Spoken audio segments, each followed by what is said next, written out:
This is a second extract from the first chapter of the new Archer and Baines novel, Price to Pay.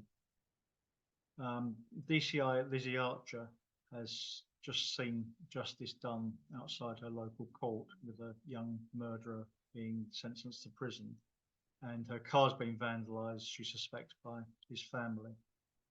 Now she's just leaving work. Even at a time when Aylesbury Vale's criminal classes seemed to be slacking, there was always one more thing to do. For Lizzie, it was one of those days that seemed to last all week. By the time she was finally able to leave the office for home, the station was almost deserted. Yawning, she made her way down to the station car park and stalked up to her car, somehow even more affronted this time by the offending word carved into her paintwork. There were no prizes for guessing whose handiwork it was.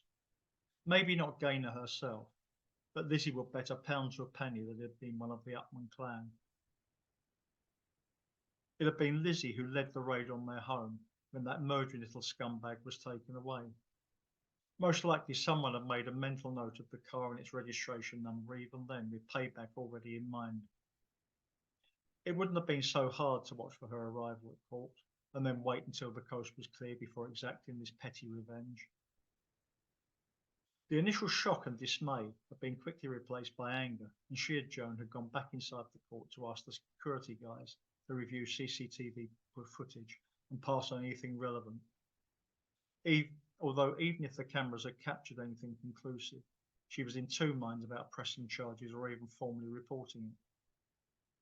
She knew better than most that she'd need a crime reference number if she wanted to claim on her insurance, but car vandalism wasn't going to get the perpetrator off the streets.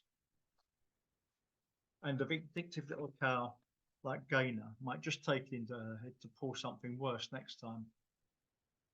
Lizzie wasn't sure she had the time or the energy for this to turn into some stupid full-scale vendetta.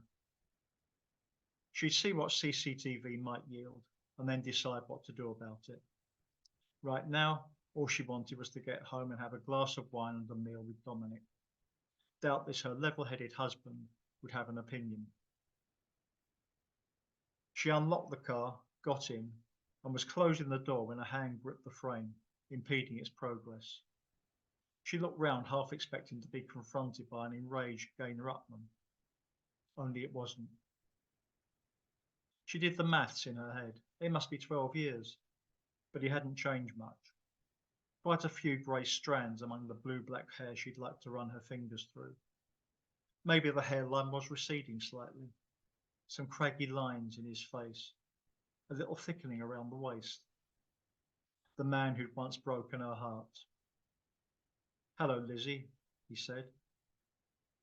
She shook her head, disbelieving. "Rob? What the actual fuck?" Even the mischievous grin was the same as he hunkered down. "Good to see you, too. Your hair's different. I like it. Just going home?" Something told her this was not a chance encounter. "What are you even doing here?" "Ah, well," he actually winked. "Look, I happen to notice there's a pub just round the corner. I'd love a catch-up. Old time's sake." She didn't know what irked her the most, his casual presumption or his very presence. There was a difference between running into an old friend and having someone she'd very deliberately edited out of her life come casually strolling back into it. She had to admit she was curious on one level, but her overwhelming instinct was not to go anywhere near the door he'd so cruelly closed upon her back then, much less open it. "What do you say?" he pressed. "Have a drink with me, and I'll tell you everything that's been going on." She sighed. "I really don't think so, Rob. I've had one hell of a day, and I just want to go home. Besides, I can't imagine what you think we have to say to each other. I seem to recall you said more than enough the day you dumped me." He looked suddenly glum. I know. I totally deserved that. But I also know that was the biggest mistake of my life." "Seriously?" She rolled her eyes. "And it's taken you all these years to, what, have some sort of epiphany?" "It's a long story," he said. "Please, one drink?" She found herself hesitating. She no more needed Rob Thomas waltzing back on the scene than she needed the pissing contest with Gaynor Upman. She owed him nothing. She should tell him to get lost. Yet a small, foolish part of her was intrigued. Look, she said, whatever this is about, I'm married now. I know that. Yeah? This just felt more and more off. How exactly do you know? I bumped into Sam. We had a beer. I hear you made DCI too, so I guess double congratulations are in order. Sam Strong had been detective sergeant to her detective inspector back in her days at the Met, before a violent incident in a pub had turned her life upside down. She still occasionally spoke to Sam. He was still in London, and they'd both been promoted in recent years. He hadn't seen fit to let her know he'd been telling her life story to her ex.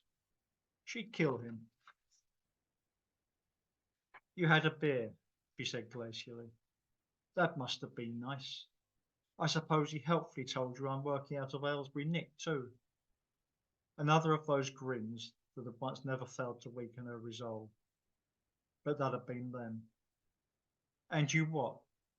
She knew how bitter she sounded even after all this time. Fancied a trip down memory lane? Wanted to see how the scar was going? I wanted to see you, yeah. Especially since I'm going to be living and working here. She stared at him. Seriously? This was turning into some sort of creepy, borderline stalking thing. Rob sighed. Come on, Lizzie. Just join me for one drink and I'll explain everything. And you can tell me what happened to the car, if you want. She hesitated. There was something going on here that needed nipping in the bud right now. All right, she finally decided. One drink. Even as she said it, she knew she was going to regret it.